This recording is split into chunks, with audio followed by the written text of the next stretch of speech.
Welcome everybody to the May Zoom meeting for the Boston chapter. This is kind of like the sort of like the end of the Zoom season, overlapping with the beginning of this Red Sox season, which is getting off to a slightly bumpy start, as many of you will know, which will cause us to spend a lot of time watching what's going on and hoping for the best and thinking about, what is the matter with the Red Sox and how can they fix it? There's been quite a bit of it in the media lately. There was some good news, apparently, that game that they did win this week was right after Alex Cora had shaved off his beard, and everybody thought that was going to be the turning point, but apparently, according to last night, it was not. But there have been people out there, if anybody receives on the computer, the Ian Brown MLB report, he went into a very long tirade today, talking about the problems with the Red Sox and lamented the fact that we have a lot of really great players. And he seemed to also point to the bullpen and saying that things were just not up to snuff. And I kind of thought about that too, because I don't think they had enough time with spring training in order to really get themselves into gear, but that's just my idea and all that. But one thing that he had on here, in case for anybody who hasn't read it, Ian Brown had this quiz question, which was kind of interesting. If you can, it was kind of easy because I actually got it right. So if I can get it right, this could be rather easy. All right, the question was, let me get to it. If I can find it again. Okay. This weekend, the Red Sox will make just their second trip to Globe Life Field, the Rangers' new home stadium. Didn't realize they had a new name. Which Boston player hit the most homers at the most recent home venue of the Rangers, which had many names through the years, including the ballpark at Arlington? Naturally, it was David Ortiz with 15 bombs in 49 games. Which Boston player was second best at that homer-friendly park? Was it Carl Everett, Nomar Garciaparra, Adrian Gonzalez, Trot Nixon, or Mo Vaughn?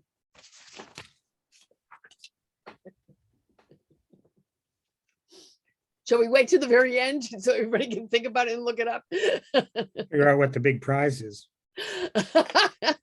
The big prize. Oh, well, you get to create a feature and a presentation for an upcoming Boston chapter Zoom meeting next fall. How's that? 10 minutes, just 10 minutes. So if you want to think about that, we can talk about it later, but it wasn't too tough a question. But anyway, I do welcome everybody. Tonight, what we have is kind of like a little bit of old business and a little bit of new business also. We have two major subjects that we wanted to bring up tonight. One is that several of us had attended the 19th century conference at Cooperstown, which has been held once a year for about since 2009.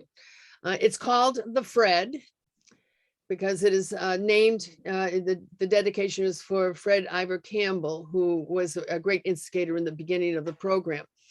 Anyway, what it does at Cooperstown, besides presentations made by various people on various subjects having to do with 19th century baseball and its history, it's also a great time for people to get together to commiserate and talk about their particular interests and see who is looking at what, and maybe even helping out people here and there with their subject matter. But it's always interesting and always surprising, some of the topics that do come up for discussion. So there were three of us from the Boston chapter who did present this time around. One was Brian Sheehy, who is up in the North Shore and is very much involved in vintage baseball, as well as a history teacher at Northern Essex Community College. And he has a lot to say about the techniques of the game and various and sundries of those. But he also had given a presentation. It was about a player that was, oh, I should have brought the book out. Anyway, Boston Boys and the Games They Played by James Lovett. He was an interesting character. And Brian had done a lot of research into it. I was hoping maybe he was going to show up tonight. He thought he was going to be a little late if he does arrive. So we hope that he will show up at some point. Second person that gave a presentation was Dixie, who happens to be on the lineup tonight. And I'm hoping that he might be able to say something, but his was really a unique story, which really kind of hits home. Because his was a story about finding the details about a minor league team in Webster, Mass. And it is something that strikes me too, because when you go to look up something and research a little bit of history, sometimes you end up finding something you never planned on. And that's how he found this team when he was searching through some local papers. Had to do with his mother and her birthday, and he wanted to find out what had happened on her birthday. But he ended up finding a very rich history on a Webster, Massachusetts baseball team that was in that area. So I'm hoping that he will also mention a bit about that. But I was the third person who was called in more or less as a pinch hitter when another presenter had to suddenly cancel out due to health issues. And so they asked me to come in with something to fill in that part of the roster. And all I had really for them at the time was the history of the game of wicket in Connecticut. And of course, everybody kind of glazes over everybody's eyes when you think of it. But this is a game that was being played at the same time that baseball was coming into its own, especially in Boston and New England, and also in New York. And there was in Connecticut, in an area that baseball was there, but the dominant game, the most popular game at the time in the 1850s, right up to about 1900 in Connecticut, was the game of wicket. And I happen to have some notes on it. I've been having a little bit of fun with it because some of the characters, some of the players that were in the game were absolutely fascinating, really interesting. And I will say, Dixie, that I did finally find Gus Smith's name on a game against Waterbury in 1875. He'll know what that means. But anyway, so we have these three presentations that we had done. Very interesting for anybody that has ever even thought about looking at baseball in the 19th century. This is the one place to go if you want to meet up with some other people that get into crazy, crazy stories about how baseball got started, actually, starting in the 1850s in Massachusetts, of course, and how it became the game that we know it is today. And it does conjure up that question about the changes in baseball today. How does it make it different from the game they played in the 19th century? There was just the article about going to robot umpires and how us traditionalists are going to find this to be something that we cannot abide. Absolutely not. That was, because that makes such a change. But there have been the other ones. After all, sign stealing has now pretty much been ruled out as a possibility the way it was done. I mean, I'm going to miss Veritek's fingers where he would put the nail polish on it and everything. You could watch him, watch him get the signals. Can't do that anymore. And that's, I think, a loss. So, but don't even get me going on electronic tickets. So I will stop right there. So anyway, so I want to see if we can get Dixie to give a little comment about how the Fred went and what his thoughts were on it. Well, I thought the Fred was fabulous, and it did start in 2001, not 2009. No, Fred started at 9. How could that be if this was the 13th one? Well, that only brings us back to 09. That only brings us back to 09, not 01. Do your math. I don't know. Too mixed up with Siam. Yeah, okay, yeah, absolutely. I know the feeling. Yes. Too many numbers. Yes, yes. Anyway, Fred was great. And I heard I was given a number of 67 people were there. Yeah. 67. I think 60 of them were committee members and the other were spouses and friends. So it was a very good crowd, and they were from all over the place. They weren't just locals, and I had a fine time. I could have used a little less wind outside when we went outside, but that didn't stop until Sunday when we were all going home. But that's usual. There were at least 2 Canadians there even. Yeah, and I think Bob Tiemann from St. Louis might have been the longest away person. I don't know. I don't know where they, I don't know if, I think Toronto might be closer than St. Louis. But anyway, you said you had maybe a question about my my presentation. Well, well, the comment that I made about your experience in finding out about the team.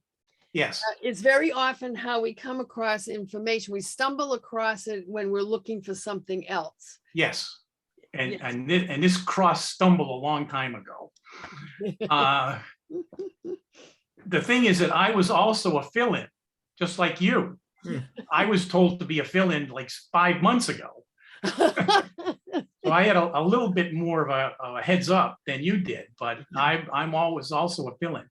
Anyway, my presentation was about how baseball came to Webster, Massachusetts, my hometown. And the only reason I know anything about it now is because one night in the Boston Public Library back in the 1990s, late 1990s, when I had probably done everything I planned to do that night, I suddenly decided it would be cool if I looked up in my hometown newspaper what was going on in 1922, which was when my mother was born, and she was born on June 1st. So I got the reel of film and stuck it in the machine, and away I went. And on June 1st, of course, there was nothing because she was born actually that day. And since she was the daughter of a poor grocery store Polish immigrant from Polish Russia, I pretty much knew there wasn't going to be anything in the paper, but I figured I'd take a look, see what might be there. So the June 8th issue of the paper had a couple of a baseball thing in it about the postmaster's son becoming the captain of the U.S. Naval Academy baseball team. Well, I thought that was really great that I had found this out. Interesting thing. And then I turned the switch on the machine to another page, and up popped a story about baseball in 1873. And there was a picture of 3 players in uniform staring me in the face. Now, I had never even considered thinking about how baseball started in Webster, Massachusetts, even though I am a SABR member and a 19th century committee and all that jazz. It just never crossed my mind to wonder how it came about. So this was kind of shocking. And so I read the story, and there was no promo for it. The paper that day on the front page did not say, don't forget to look for the baseball story inside. It said nothing. And the paper before that on June 1st didn't say, next week we're going to do a great thing about baseball in Webster. It said nothing.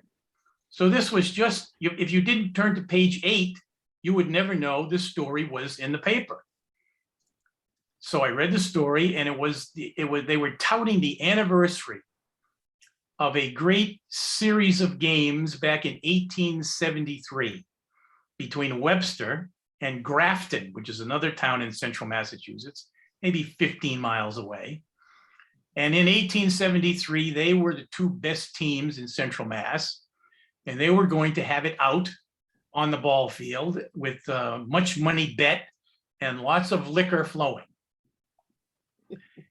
over the course of 3 weeks, Webster did win 2 of the 3 games. So they sort of took the championship of this little contest for Central Massachusetts bragging rights. But that wasn't the end of the story. That says nothing about how baseball came to Webster. It only says how it was played in 1873. So I turned the page again, turned the issue to the next one. And there was another story about the series, but also next to it, a guy named Al Davis was saying that he was the guy who started baseball in Webster. Now, he was a furniture salesman in Webster, and he claimed to be a member of the first team ever. When it was first put together, he was on that team in late 1860s. And he named other players who were there and just kind of said how they got together and everything like that. Now, this was before they actually had teams. These were the original mill workers and guys who worked in offices and guys who went to one of the college that was there. They were just out there having a good time. And the Pioneers was the name of the first team. And the Clippers became the real good travel team, you might say, for Webster a couple of years later. But anyway, the Pioneers were the first team. And this guy, Davis, claimed he was the one who got everyone together. Okay, that was fabulous. To go with this picture of the guys and these stories about 1873, it was great. So I didn't know how long this baseball thing was going to last in the newspaper. I'd already gone through 3 issues, and for something that wasn't promoted at all, it was now on the 4th issue. And there was another story about not the last game, but something else was going on in the 4th issue. And then there was a 5th issue, and somebody, another guy claimed to be part of the team, and he was he wasn't miffed, but he was telling Mr. Davis that he had forgotten a couple of people. So he was writing in to say, hey, I was part of this, and so was this other guy. Mm-hmm. So now I had more names to deal with, which was terrific. Again, I felt, well, when is this going to end? They just can't keep going on and on and on, but they did 1 more week. The final week, another person wrote in, Henry Heald, and he said, I'm the guy who brought the game of baseball to Webster. And he proved that by saying that, well, first of all, he was a drummer boy in the Civil War. He was only 14 years old when he joined the Union Army, became a drummer boy, and he saw action in several different places. And his sister, in 1866, he gave a date, lived in Webster with her husband. Because you got to understand that Webster was the sort of the economic engine of southern Massachusetts and Worcester County. It had at least 4 textile mills, maybe if you counted another one, 5. But they had all the mills of the area going on in Webster because they had water power. So a lot of people from different areas of Massachusetts and New England came there to work. Samuel Slater, who started his business of textile mills in Rhode Island, soon went up to Webster and built 4 more mills. So he kind of owned the town in a way, but that's why a lot of people were there. Anyway, Mr. Heald, still a teenager, was visiting his sister, and he just happened to meet up with some kids. They were all under 20 probably, playing ball, but they were playing the Massachusetts game. And he said to them, hold on, folks. I've played baseball in the war with soldiers. They play in the New York game. Let me show you how it's played. So he instructed them. They liked it better than the Massachusetts game, and so they adopted it. And they even went out, he bought he actually has it in the story that they went to Peck and Snyder in New York and bought bats and balls and had them delivered, but it was already September, October when that happened. So there wasn't much of a baseball season left. But he had everything down pat about the players, the teams that played, and how he started it. So I have to say that Mr. Heald was the real bringer of baseball to Webster. And all of that is only known because of these crazy stories in 1922, 55 years later. And the only reason I know them is because my mother was born in June of 1922. If she had been born in 1921 or 1924, those things would still be in the paper unknown to anybody. Or even if she had been born in October, because nobody would have looked in June or July. And that's where all the stories were. So that was my topic for presentation. Amateur baseball being brought in. The only way you could find it, because I looked in the Webster paper back in the 1860s to see if anything was said. About every 3 or 4 weeks, one sentence was put in the paper about baseball. One sentence. One was about a book that was written. One was the fact that in Lowell, they had made 30,000 pairs of baseball shoes. That was it. You didn't get any story about a team or a person or players. You got nothing because nobody knew anything about it. They weren't interested. It wasn't until the 1871, when there were actually box scores put in for some of the games that were played. So if you went back and looked at the Webster Times trying to find out what was said in the stories in 1922, you would find nothing. Well, what we did miss way back when, and it was still being formed, let's say, or still needed to be grown, was sports reporters. And that's one thing, because usually what they would do is just the secretary of the club would send out an announcement either to challenge another team or to report a score. And that would be it. That's all that they would say. I did find that they started to write more about baseball in the papers in Boston because of one incident. And it had to do with a game on Boston Common. This was the late 1850s. And the two teams were made up of people they were on different newspaper companies, okay, like, the Post or the Herald or whichever the ones they were. And it was all different people from clerks right down to the pressmen and everything that were making up the teams. And once the newspapers and the workers on those newspapers started to become involved, even with playing the game, and the interest became increased with them, then you started to see a lot more being reported in the papers, and it started to grow. And it started to be less just announcements, as if I'm sure they didn't think anybody was really interested. But when they became interested at the newspapers, all of a sudden they realized, hey, maybe there's a story in this. And the stories started to grow. And they started to become more prevalent. Civil War kind of screwed things up for a few years, unfortunately. But I did see even on local teams that the New York game was already coming in 1860. It was already being published in the papers. And the old style mass game was going out. It's really great that what Dixie, what you found, it's just great that all those guys were still around in the same area and reading this newspaper and able to share their stories, and that carried it on from week to week. Right, yeah. Yeah, I only 1 or 2 of the guys had died by 1922, although almost all of them were gone by 1930. So it was a good thing that story came out. Yeah. There were only 3 guys left in the area when that story came out, but some of them were still alive in other parts of the country and of Massachusetts. Yeah, yeah.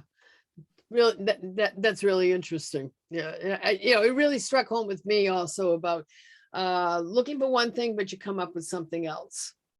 And all right, you also had a little bit of there's an anniversary that involves Fenway Park today.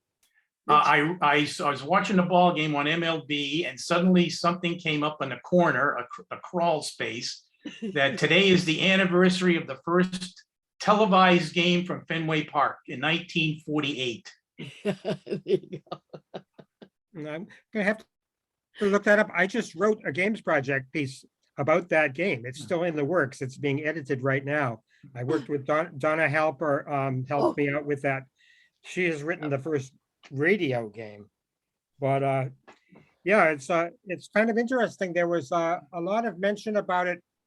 There was a broadcast about a few weeks earlier, which was from New York. The first televised game in the Boston area was broadcast from New York.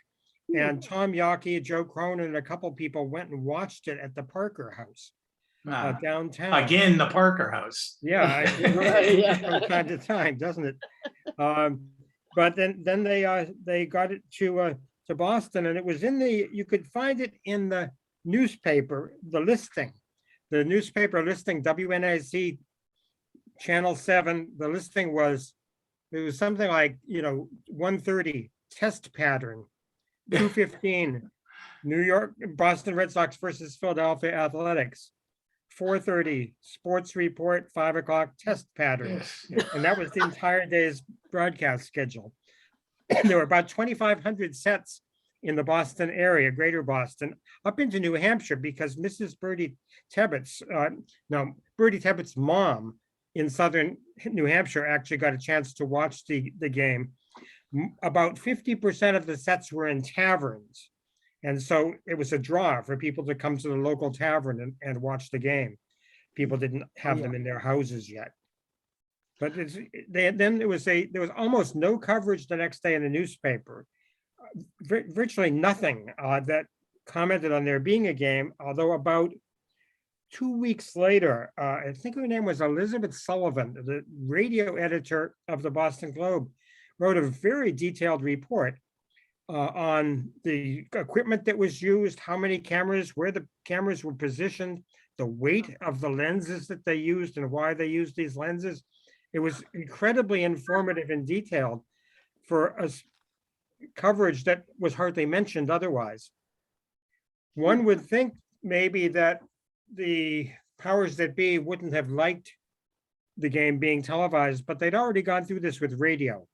When radio first came, the owners were afraid that it would people would stay home and listen to the radio instead of coming to the games, and it was the other way around.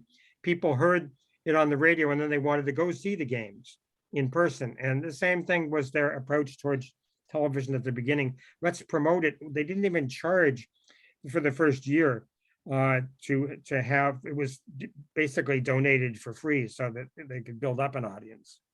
And of course, it was all black and white on little 6 and 8 inch screens too. I did email Joanne and Donna this afternoon about this little blurb that I saw. Yeah. I was in attendance at the Fred. I think it's the third one I've been to. I don't go to all of them. The 65 or 67 people in attendance, that may sound like a smaller number than you might hope, but it's actually capped at that. They have there were people that could have come later, but just didn't. It's meant to be I think a close-knit group of people. One of the things I was happy to do there is to show off SABR's latest publication, which I just happen to have a copy of here, on the 1883 Philadelphia Athletics. One of the other editors is on this call right now. Len Levin was a copy editor, as he is for almost every single SABR book. And it was nice to be able to have that debut or premiere at the event. Well, from the standpoint of being an attendee, do you have any thoughts about your reactions to it, or how you felt about it? Well, I've been to a few before, as I said, at least a couple before. It was nice to go to Cooperstown. I've gotten out of the house some, but I haven't really gone much traveling in the last 27 months or so, and other than to Fenway Park. And it was just nice. I drove out, and it was a nice drive. Nice to see the Hall of Fame again. Many people that I hadn't seen, including the folks at the hall. for quite some time. I usually stay right across the street at the Tunnicliffe Inn, but that was booked up because my decision to go was a little late, and I found a place that was actually less expensive and about 7 miles away up on the lake. There's a little cabin actually overlooking the lake. I didn't stay there and look at the lake much because of the timing back and forth, but it was nice to do. But it was just great to see all the people that, as we've heard from Joanne and Dixie, people do get into this, as we all do, with the things that that interest us, and it's just great to see people that are passionate about research and writing and sharing ideas with other people. That's right. The only disappointment was the fact that John Thorne picked this one not to come to. Yeah. Yeah, that struck me also. Not only John Thorne, but Jerry Casway also was always a regular, and he was always a great addition from down Philly way. And the discussion was, we're all getting a little bit old, and maybe the word was that they were inclined not to feel like traveling, not specifically because of COVID, but I'm sure that maybe that might have had some effect for other people. But we're all looking around and everything and saying, that.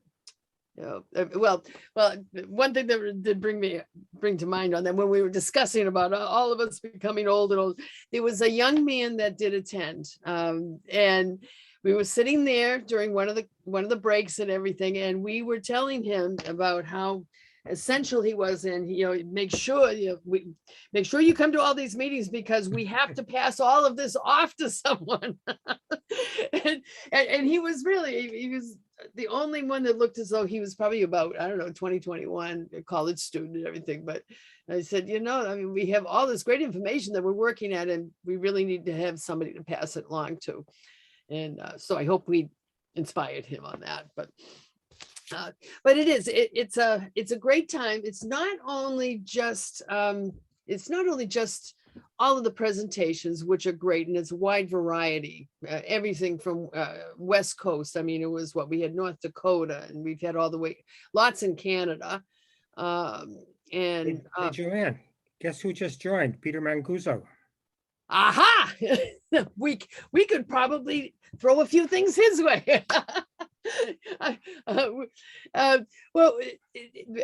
as I was saying, there's such a wide variety of interesting subjects that people get into. Some of them offbeat and amusing and heart-rending, everything. It just runs the full gamut. But the other thing is, it's the camaraderie. And I will say one thing. This happens every time, but specifically this one, we were very well fed. All of the dinners and the luncheons and the dinners, every single one of them was impeccable and wonderful and a great time. So we really had very little that we had to come up with on our own.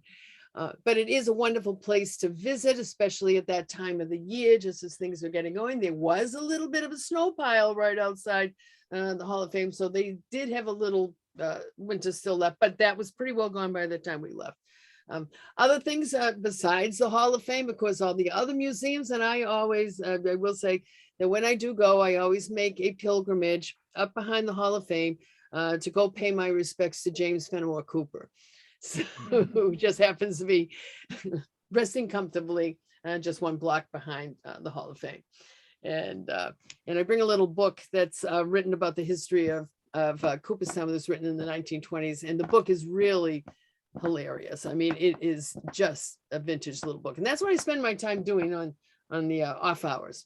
But it's well worth the trip. It is easy to get to. Thank goodness that Cooperstown is within easy reach of Boston and other points east, but we do have people that come from a very long distance, including a few that jump the border and come over from Canada. So, which is always a great.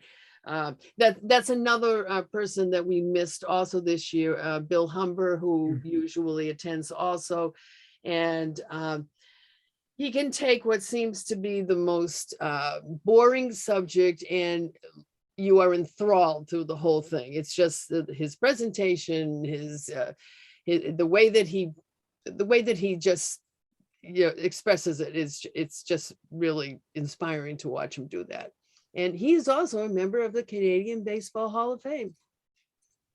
So we had a lot of fun doing a mini induction on him a few years ago when that was announced. It became a little celebration when he was there in Cooperstown.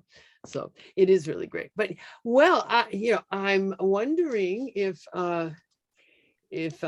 Peter would like to make any comments, if you want to unmute Peter. So I don't know how much you heard of us and what we were talking about.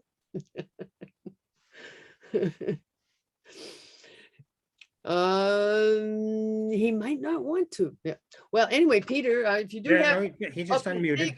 there you go. There you go. Yeah. So Peter, we just gave a little bit of a shout out to the Fred. That just wraps it up now about the 19th century conference. I know, right? Yeah, that's it. Okay. Yeah. All right, Peter. Anything you can add?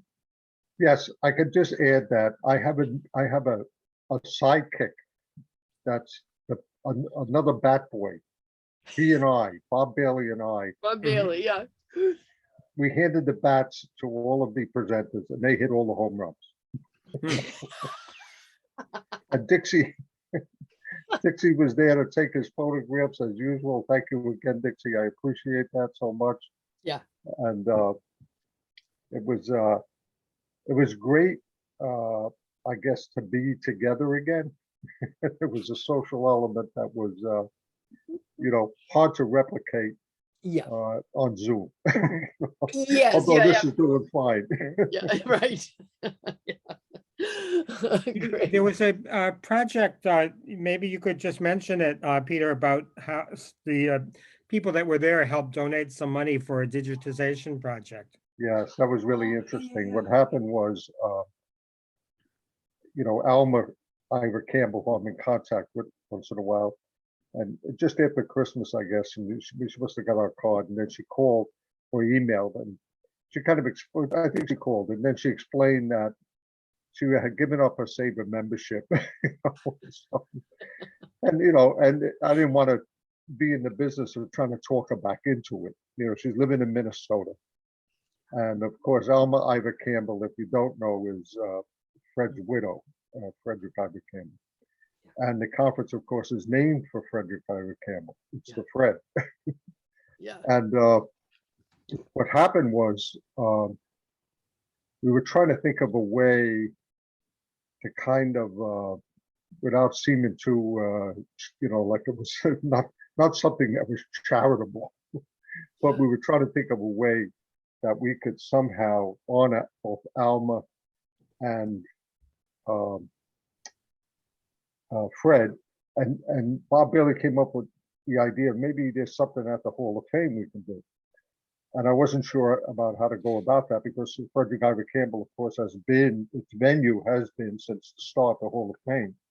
So we got in touch with Tom Shiver, and Tom, who was a curator at the Hall, recommended to us a program called Our Museum in Action.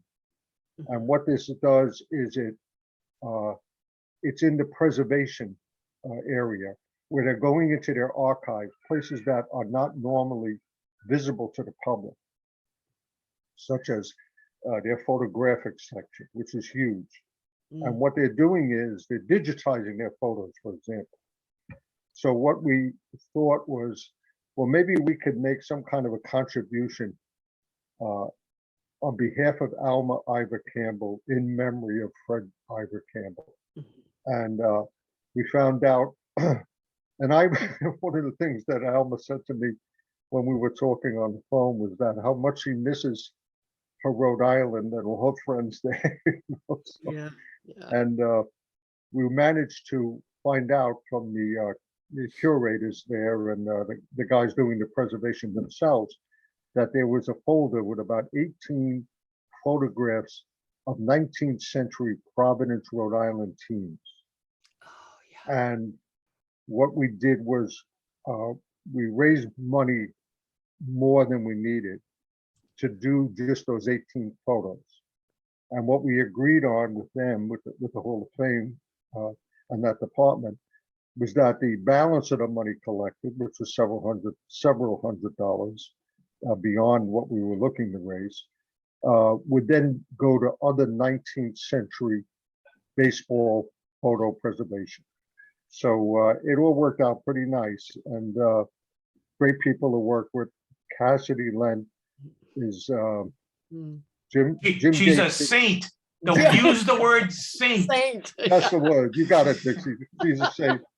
And you know, Jim Gates certainly mentored her well, Yeah. and she just went right in stride with everything that we had done since 2009 with Jim there. And of course, we were a little bit nervous, but you know, but she just she did it very effortlessly. I don't remember there being a glitch anywhere. No, there Yeah, wasn't. she was there on wasn't. top of everything. Yeah, right. And that's a lot of electronic equipment and a crazy bunch of crazy people to work with, and no glitches. Yeah, I was a little nervous that did she get the idea that, you know, research presentations that were double tracked, like 2, 4, 6, you know, 9, 11, and 13 were going to be in the such and such room, and would she have all the ABs straightened out? You know, the others would be in the bullpen theater. Well, I can report that, you know, I ran from one meeting. I think it was maybe, I forget whose it was. I was in, you know, the learning center, and I was giving the presentation in the bullpen theater, you know, run through, you know, and I get to the bull, you know, I said, oh my God, I wonder how it's going to be. I get in there, my first slide is up. And I just like, there's nothing I have to do, just boom. I think I got there right behind you, and I was like, wow, she's already here. I know, really. Yeah, That was a great everything was presentation. all set. By the way, Joanne, that was a great presentation. You did it on such short notice for us. Thank you again. Well, I've also used it to constantly harass Dixie with more details about Gus Smith, and also today I found something more on Charlie Gilbert, you know. But anyway, you know, Charlie Gilbert, you know, the one that was in jail, you know, the murder, the guy convicted of murder and everything. You know, was on the one of the teams on the Bristol team. Anyway, he actually escaped from jail once and made it all the way to New York. But anyway, I digress. But anyway, but no, absolutely. You know, I mean, before you arrived, perhaps you hadn't heard that we were singing the praises of, you know. Thank you. Yeah, what a thank you great very much. conference it is. And like I say, I mean, it's, Yeah. you know, with the Bat Boys. Right. Yes. Well, great. All right. Well, anyway, we do have something else to add tonight. And Bill, the question is, what are we doing with the Red Sox? Yeah, we could do two things. Let's talk about the current team, but there's one thing I wanted to mention beforehand. Yeah. Oh, okay. Okay, we can do that first. Yeah. There aren't a lot of us here tonight, but this is the first word of this that's going out. You can all spread the word to other folks. Yeah. The Boston chapter is launching hereby a project on the 2004 Red Sox. Some of you may recall that team from almost 20 years ago. The 20th anniversary will be coming up in 2024.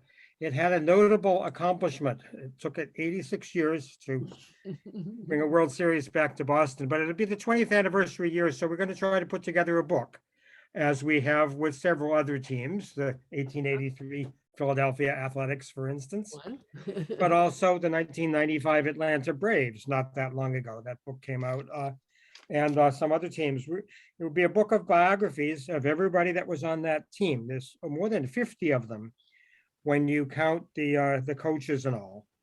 Quite a few of them are already written. Unfortunately, in one way, I have already written several of them myself. So I'm not going to contribute any new bios to the forthcoming book, but we want to have a biography of everybody that was on the team. And we've got a long time to put it together. We've got more than a year to bring it together. If you've never written a biography before and might like to think about it, I will be happy to email anybody the list of names that are available, and we could talk about what's involved.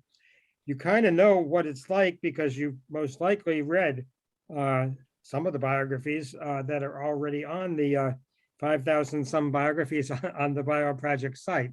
But it would be very much along those lines, and I'll be happy to send out a list to anybody. I'll put my email address in the chat just to make it easier, so you don't have to try to go to the SABR directory or anything to look it up. But there it is. I spelled my name right even. So I do that right most of the time. Anyhow, it's a new project that is coming up. It'll be a Boston chapter project. I think some of the other New England chapters may join in, and we'll maybe make it a regional project. And it's something I think that some of us will look forward to participating in. And also, it's not just limited to an anthology of the players, but also any other subjects Yes. connected to it as well, Yeah, cultural, musical, whatever. Yeah. Exactly. If anybody wants to try to interview Wally, for instance, about what it was like to be a mascot during the World Series win, Wally doesn't speak, so that might be a difficult interview. Yeah, right. Yeah. Yeah, I mean, I have in the back of my mind also that after the World Series and all the celebrations and everything, a man from, I believe it was Marshfield, I have the note somewhere, who wrote a poem, and it was in the Globe. And it was very fitting and telling for the end of it. So I'm thinking perhaps I might take that one on. And expand on that. I'm thinking, more in the cultural aspect, and because it did change things, and there were a lot of stories of people's reactions afterwards, which, and actually, the following year, somebody at the National Convention had a poster presentation, which included part of this, but it had to do with people's stories about, for instance, going to cemeteries and telling their fathers, the Red Sox finally won. And there was a whole series of those stories that went out all the way to New York even. And it was quite interesting because how people look at a ball game, and also the World Series not having been won in so long. I went to visit a cemetery, just not because I knew anybody there. I just wanted to see, and because I had heard that, and it was true. I saw several Red Sox caps on gravestones. Yes. Yeah, exactly, and flags and pennants and all sorts of things. Yeah, and the stories are really interesting when it comes to that, because of the meaning of a simple baseball game. Simple baseball game and what it meant to people. So I think that's a story that can be figured out too, and it's big enough if anybody else wants to join in on that. So, yes. So so that's our initial announcement for that book, so everybody can get thinking. And also, Len Levin, get your pencil sharpened up, because we'll probably be coming to you for some help, as we always do. So, yeah, we can't do it without them. You know where to get me. Oh, yes, done right. I know. You're within easy reach. Actually, Len, while you're here, why don't you just notify people about the forthcoming in-person meeting of the Rhode Island group? Yeah. Saturday, June 11th. Traditionally, the Southern New England chapter has had its June meeting at McCoy Stadium. McCoy is no longer in use, and if it hasn't fallen down already, I think it's probably in danger of doing so at some early point. Anyway, we cast around for a new meeting place for June. And as it happens, one of our chapter members, Steve Trimble, who has this side hustle, he's a minister. I'm not sure which is the side hustle. He also sells real estate. Steve is the pastor of First Baptist Church in North Attleboro, which is about 15 miles, I would guess, north of Providence. And he cleared it with his church board. They said we could meet there, we could have lunch, we could do everything that we do at all of our meetings. And so Saturday, June 11th, from 11 o'clock in the morning until 4 in the afternoon, we always try to have a guest speaker, and we got a good one this time, Richie Hebner, Oh, geez. Wow. who happens to live up the road in Walpole. He'll be there. And all the others, the usual. Dixie, I'm going to ask you whether you want to do a presentation. I haven't done that yet. Possibly. Let me think about it a little longer. Okay. But if you find someone else, take them. In the next 2 or 3 days, the chapter newsletter will go out. If you don't get it, check with SABR and see if the Southern New England chapter is on your to-do list. You can also, if you want, just get in touch with me and I'll send you a copy when it's ready. So Bill will be there to do a little recruiting, I guess, for the new project. Yeah. And we'll have, the usual ballpark lunch, baseball book raffle, trivia quiz, research presentations. It should be a good time. And it's easy. The church is easy to get to. It's on one of the main drags in North Attleboro. It's closer to the people in Massachusetts. So that should be an attraction. And if you have any questions, just let me know. All yours. Well, one question, Len. One of the attendees here wanted you to repeat the location. locale again. Yeah, First Baptist Church in North Attleboro. Yeah. Yeah. Okay. And you don't happen to have the street name? It's very easy to get to from either 95, 295, or 146. The newsletter will have directions, but it's not at all complicated. This is why we have Google. Yeah. Yes. Come on, people. We have computers. Google Maps. That's true. That's true. Yeah, we'll find it. We'll find it. Yeah. North Attleboro. That's not too hard to get to. Just turn on your GPS. That's all. Oh, It'll take you right there. You got one of those? And also, Len, are you going to have a big deal conference in the fall in Rhode Island? It sounds wonderful. I was going to ask Peter if he would talk about that. Yeah. Thank you, Len. You could talk about it as eloquently as better probably than I can. But, Yeah. so we were approached by several members of Len's chapter about doing our next 19th century, cities or region specific interdisciplinary baseball symposium. And we just completed Brooklyn back in November. And we try to time it in November after the season, but before Thanksgiving.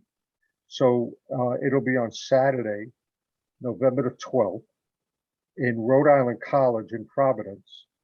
And Doug Stark and Bob, is it I don't know if I'm saying his name right, Kornevik. Yeah, I think it's Kornevik, Cvornyek.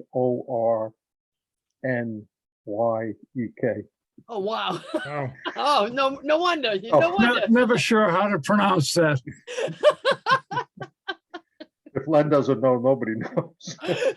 But anyway, they approached us and discussed with Len the possibility of doing a symposium specific to 19th century baseball in southern New England, and in that region that Len's chapter covers. And we have a tremendous interdisciplinary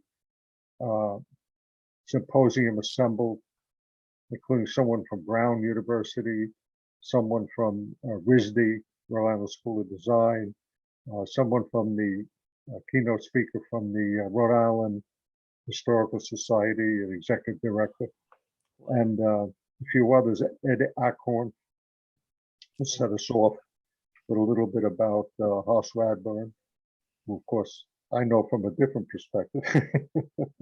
Yeah. On the losing of that World Series.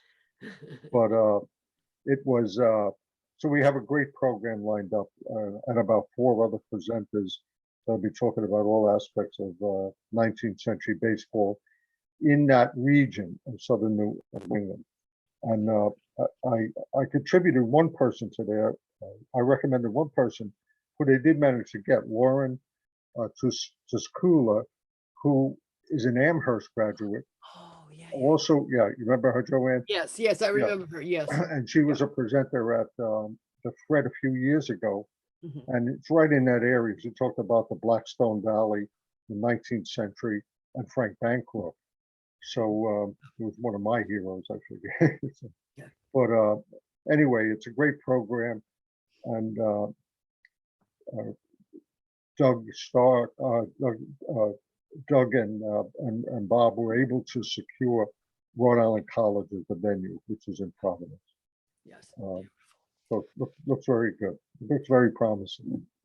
Great. Okay. I'm looking forward to that. That's going to be a good one. That's quite a lineup. Well, we're getting towards the end of everything, and I had put out that quiz question about who was the second best at the Rangers stadium and everything.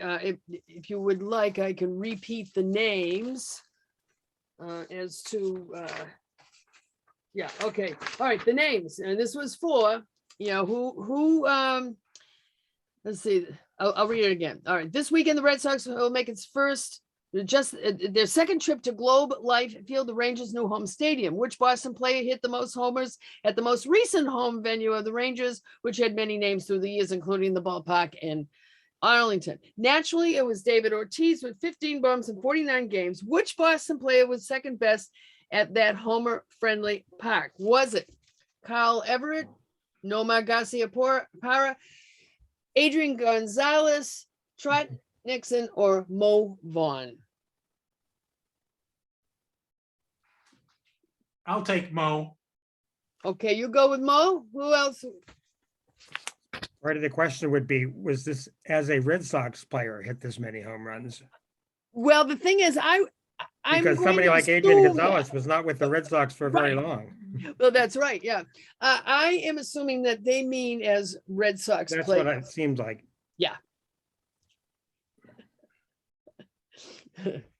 So, everybody give up, or does anybody want to take another crack? All right, I'll give it to you because it's 9 o'clock. Yeah. Trot Nixon. Oh, okay. Yeah. Why not a dirt dog? I mean, after all, it seems kind of fitting, so. There is one more item. Oh, go for it. Tomorrow's Friday, and so the SABR newsletter online will come out, and a Mhm. rehash of the Fred, I'm sure, will be there by Jacob Pomeranke. So if anyone wants to read about the Fred in a little more detail and see some pictures of all the people there and what we do there, aside from eat, Oh, which was great. Jacob has it all set up, so you'll see it tomorrow. Oh, all right. Oh, good point. I hadn't thought of that. Now, And what the about Dix- the big question for tonight? Yeah. What's the matter with the 22 Red Sox? Nothing. Oh, okay, everything's fine. In other words, be patient like Heim Bloom, who is Yeah. supposedly saying that he is patient and he's looking very almost contemplative and everything, and he's not worried, or he doesn't look it, or he's not telling us that he is. One or the other. One could The hope- biggest thing wrong is that they don't have paper tickets. Yeah, Mhm, yeah, they mhm. don't have paper tickets. except Ooh. for, except That's our new for, world. You can Yeah, arrange that. really. You can arrange it. It's just you have to go through all kinds of hoops to get a paper ticket. How much money does it cost?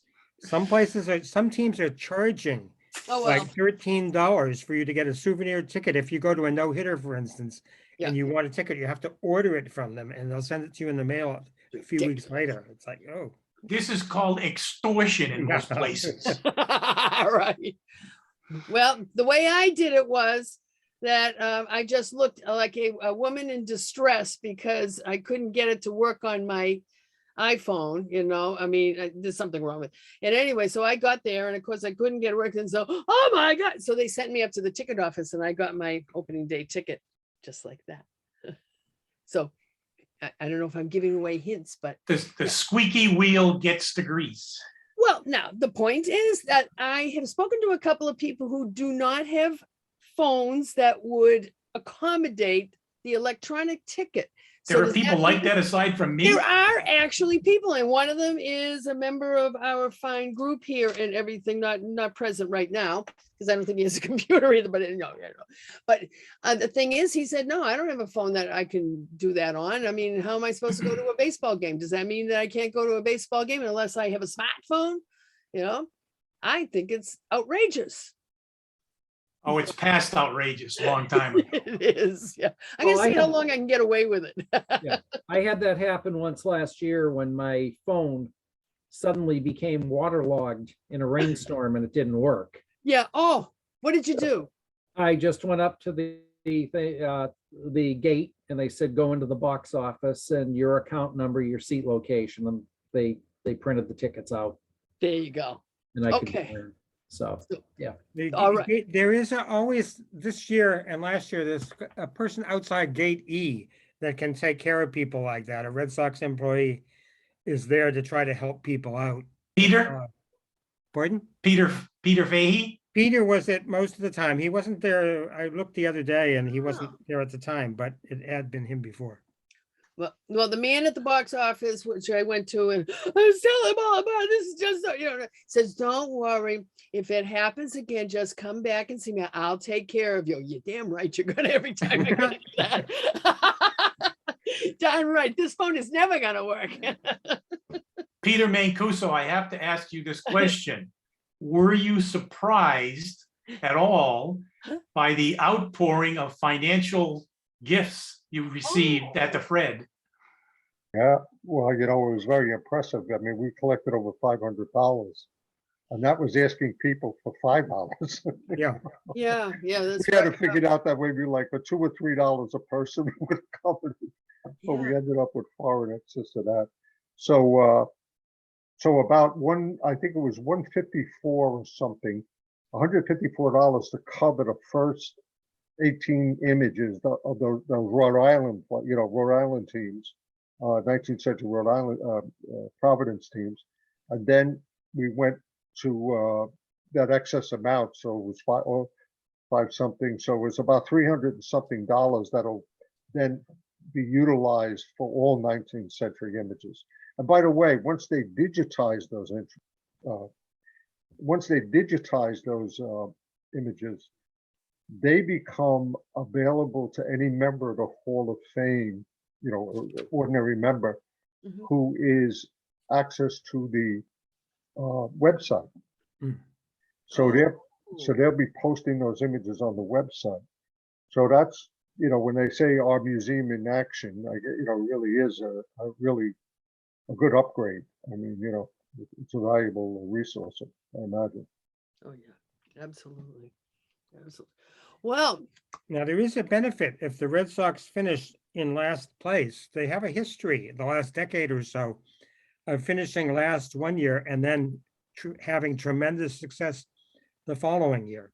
Mhm. Had really good success last year. Yeah. And so if they do horribly this year, then we've got next year to look forward to. So, Yeah, you could- so they're right on course. Yeah, You can hope, Right on you can course. hope, you can hope for from worst to first, right? right. It's supposed to build fortitude in us. See, Yeah. it's good for us not to be so complacent and win all the time, that we have to really feel the pain of not winning, because that makes winning feel so much better and more appreciative of it. That must be it. Well, some people in this area have a problem because, imagine growing up, say my son was born in 1991. He had to wait until he was 13 years old until the Red Sox won the World Series. Oh Can my you believe it? God. Oh God, my God. And how many has he seen since that time? Is he in therapy still, or? Yeah. No, speaking of that, I remember it was 2003 and I was in the hospital working. And you remember what happened in 2003, that it looked as though we were going to, all that. But anyway, so we were all there was a TV on and everybody was kind of listening in the background and everybody could hear it in the area. And there was a woman that was in there in one of the rooms being seen. And she was like 93 years old. Okay. And she was also getting, oh yes, I was around when they last won the World Series and everything. Oh, she was all excited and everything. And then you know what happened and everything. And we're like tiptoeing by the room, not wanting to ask her, what happened and everything. And but to think, yeah, I mean, she was in her 90s and she was like 5 years old and she vaguely remembers all the hoopla about it. And I do hope that she made it to the next year because then it would have been good for her. But people were really, they really gung ho at the time about it. I mean, it was probably the same game when I went out to the lobby to bring a patient in, and an elderly woman, abdominal pain, and I said, you can come in now. And she turned me and she looked at the television in the lobby and she said, I'll wait. And she was watching the game. So see, that's what the game does to you. well, personally, my wife and I, our daughter was serving on the ground in Iraq in 2004. And it proved to be, the Red Sox winning the World Series, it proved to be a very effective distraction for us, for the whole family, myself, my wife, my parents, who were still. Well, you know what? What? There's a story.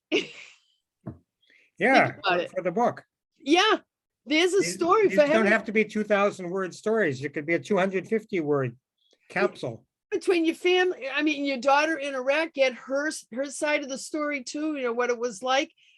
That's a perfect one. Yeah. Think One thing I did do that summer, I took pictures and I put them on a DVD of all different things, of our family gatherings in Fenway Park. Yeah. And Memorial Day, they had a flag on the wall, the flag. Right. So I took a picture of that and she took it. I sent that DVD to her and she took it and printed out a huge printout of it.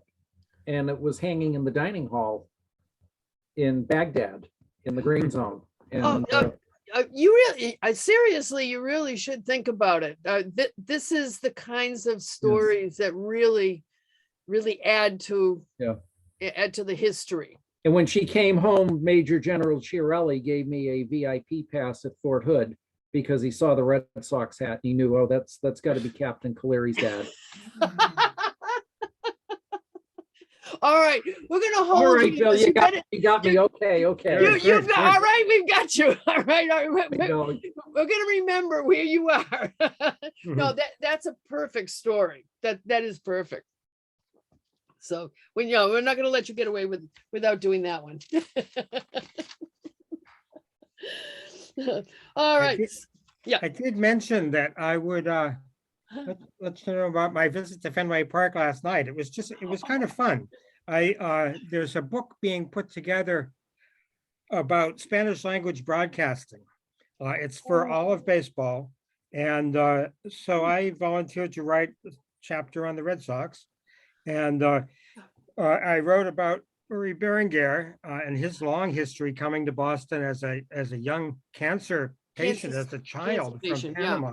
Right, yeah. And then working for the Red Sox for about 20 years. He had a problem and left the Red Sox a couple of years ago, and a new guy had taken over. Junior Pepin has been the broadcaster for the last couple of years. And one of the things that Uri had told me about were the remote broadcasts that they do.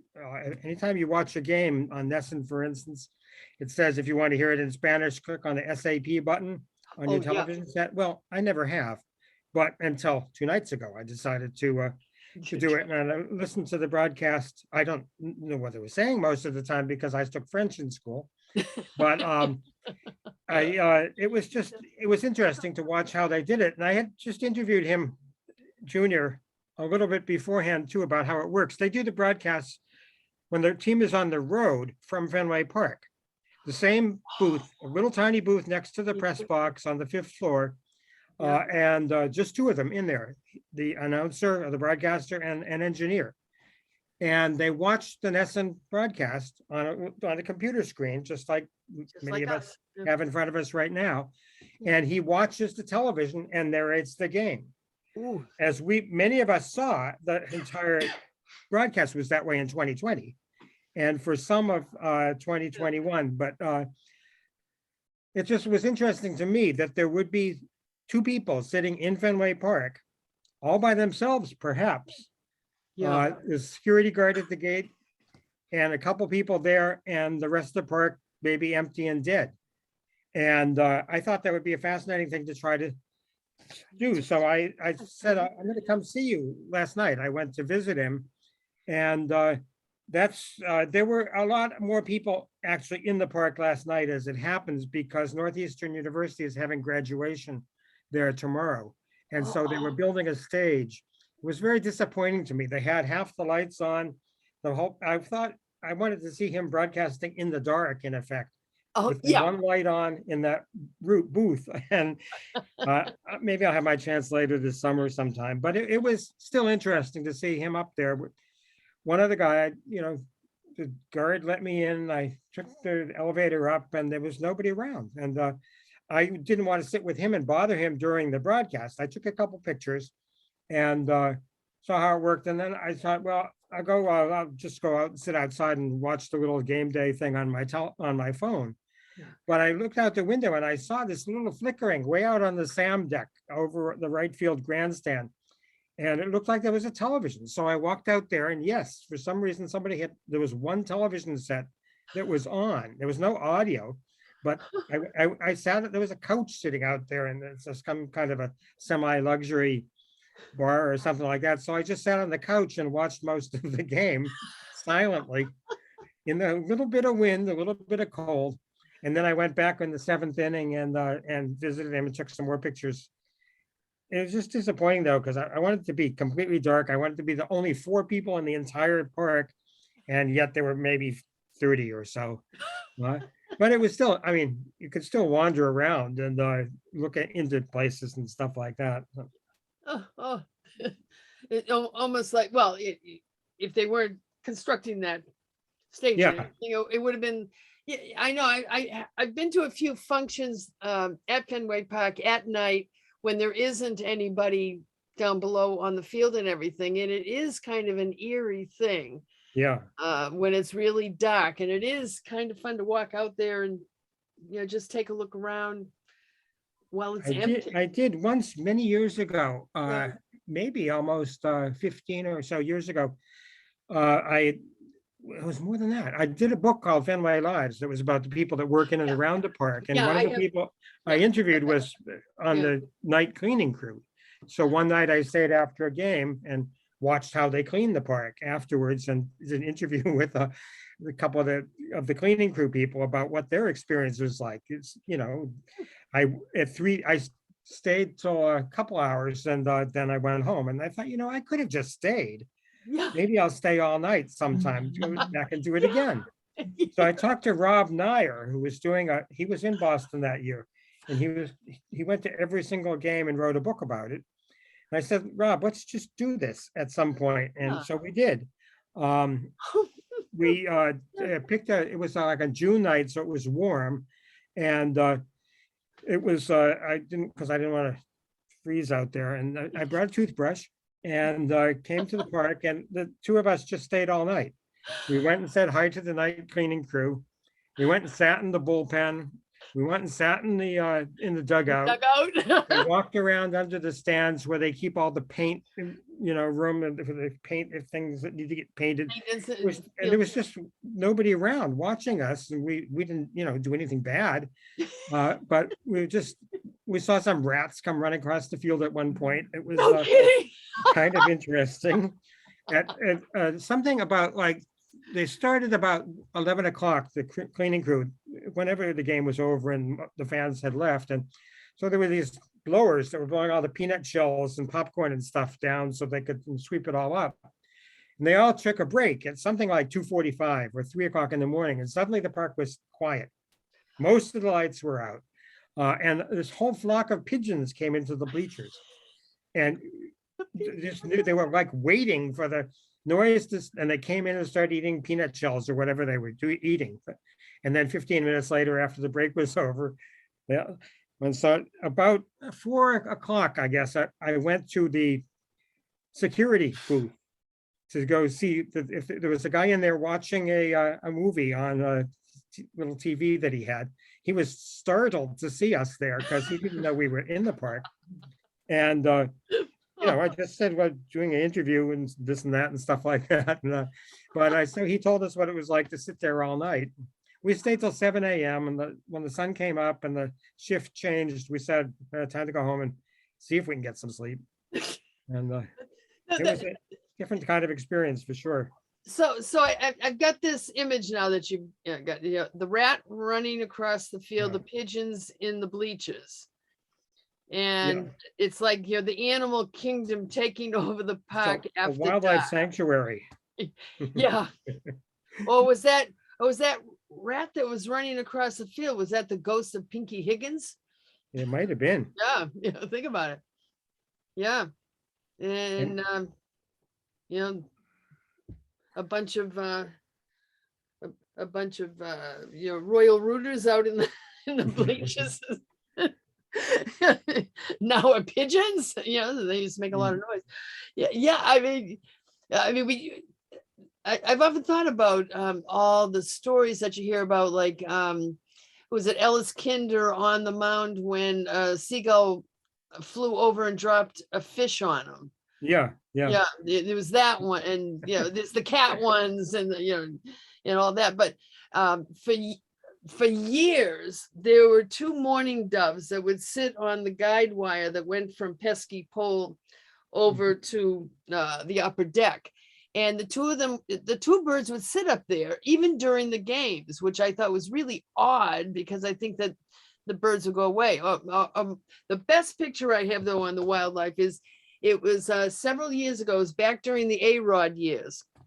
And I had gone on I'd gone on a Fenway Park tour and everything. It was part of another group. But anyway, we were up in the press box, up in that area, overlooking the field, and up to the left, all of a sudden, two hawks had flown by. And do you remember the whole deal about the hawks that were up there? I got a great picture of the hawks up on the upper deck.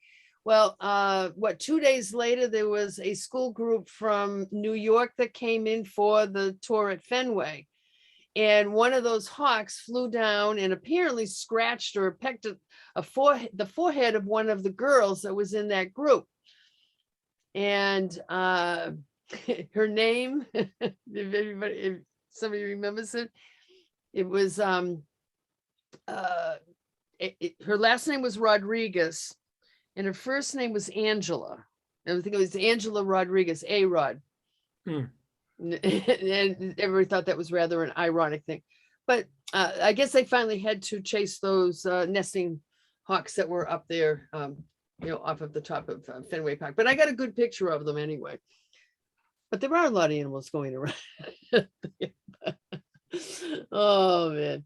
Well, so anyway, so we got a little bit over, which is fine and all, but I think we've had a little bit of discussion about perhaps going out from here and experiencing the season, and perhaps we will meet back in the fall. We are still talking about trying to get an in-person meeting together. We are also trying to find a good location. We're always looking for that. Things are, rents are very expensive in Boston, but we'll find something. And other than that, though, keep your eye out. Keep your eye out for everything. And Greg will expect you to be studying to write your thing. Remember, you got about 1.5 years, okay? Okay, there's, Yeah, but if anybody has any ideas about a location, Yeah, that could be helpful. yes, that's right. Something affordable in the Boston area. There's the criteria. So, yeah, that'd be great. Okay, so I think unless someone else has anything else to add, I think Proclamations? What's that? Any proclamations? Proclamations? No, I don't think so. I don't dare give a Red Sox proclamation, Oh my God. So I don't know. Should Alex Cora grow back his beard and then maybe shave it off again for each game? I don't know. No, I think Well, they were in the game last night. It was just it ended not the way Red Sox fans would have liked. well, I know. How can you lose a game in extra innings where you were at 5-5 when you went into extra innings and then you lost it 10-5? That was but we don't want to talk about it. So But still, they won 1 out of 2 on the road against the world champions. That's not bad, if you want to think of it that way. yeah, it really it's May. They're only 11 or some games out of first place. Yeah, that's all. We must serve our time down there in the bottom for a while. Yeah, I guess. Oh boy. All right. So, well, if anybody else has any final words to add, I guess we're done for the moment anyway. Okay. Thank you everybody for coming, and this has been a really good time. Thank you. thank you. Bye-bye.